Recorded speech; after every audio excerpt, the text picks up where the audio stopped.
When Grisha Yeager gave his son the key to the basement, we thought he was giving him a mission.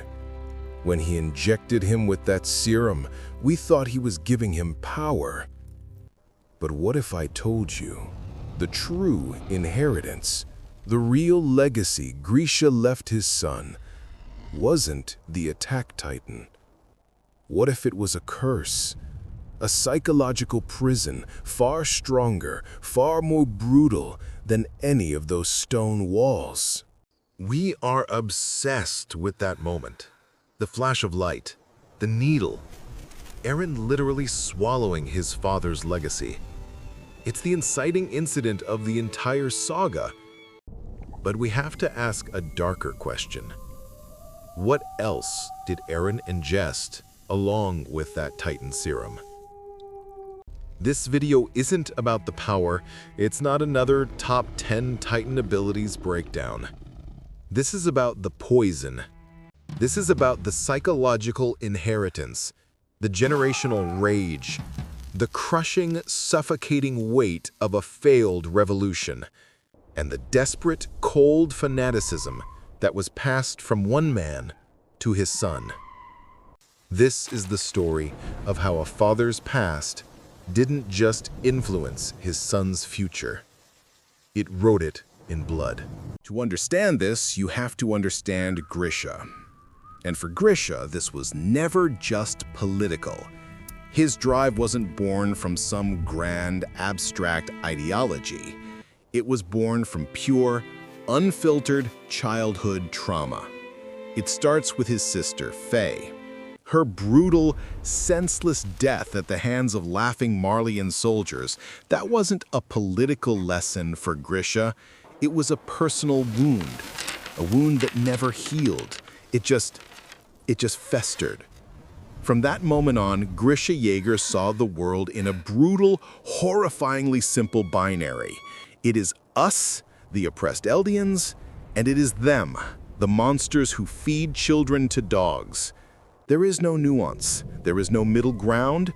There is only the oppressed and the oppressor. And that is the first and most potent poison that Eren inherits.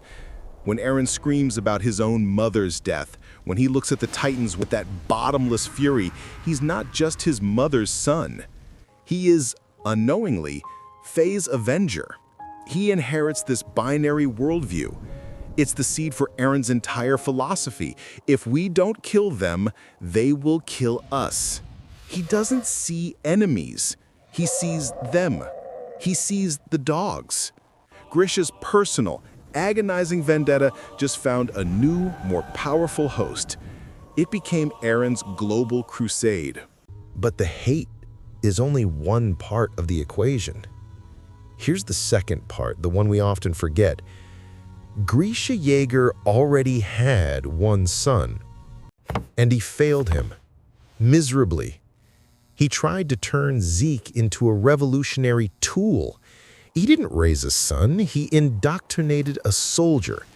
He tried to forge a weapon to fight Marley, and it backfired in the most catastrophic, soul-crushing way possible. His own son betrayed him, betrayed his wife, betrayed his people. So when Grisha arrives on Paradise, he's not just a man with a mission. He's a man haunted by his greatest failure. He is a ghost, carrying this immense burden of guilt, this unfinished, toxic business. And then he has Eren. Think about what that means. Just for a second, put yourself in Grisha's mind. Eren isn't just a son.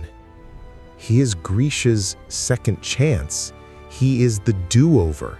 He is the one who must succeed where Zeke failed. Imagine that pressure.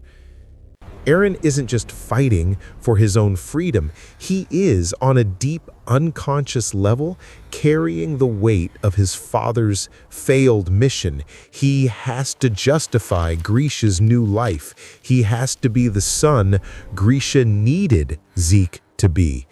This is what transforms Eren's simple, almost childish desire for freedom into an ironclad, inescapable, crushing destiny. It was never allowed to just be his fight. This is, for me, the most terrifying part of the inheritance. Because this isn't just psychology. This is literal. This isn't just about inheriting a feeling of trauma. This is about inheriting the trauma itself. The power of the attack titan and the founding titan. It doesn't just let Eren watch the past like a movie. It forces him to live it, to feel it in his own skin. And the most toxic memory of all, the Reiss Chapel. Let's be clear about what happens here. Eren doesn't just learn that his father slaughtered a family. He feels it. He is there. He feels the cold stone of the cave. He feels his father's hands tremble. He hears Grisha's voice, the voice of a doctor, a healer, begging Frieda Reiss to save his people. He feels Grisha's hesitation, his terror, his tears.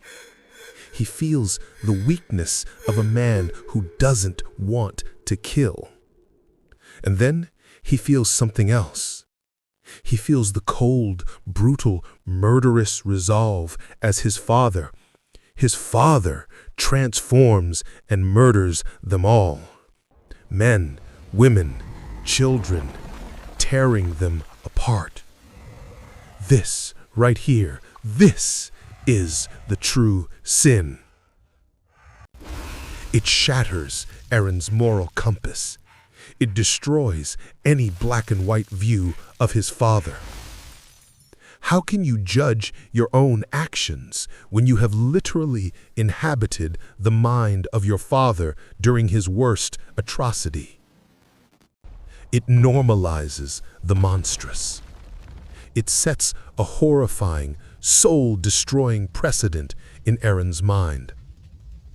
That any brutal act, any level of butchery is justified as long as it's for a higher purpose. Grisha's sin didn't just show Eren the path.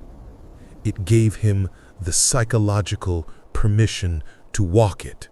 Now, I know exactly what you're thinking. You're typing it in the comments right now.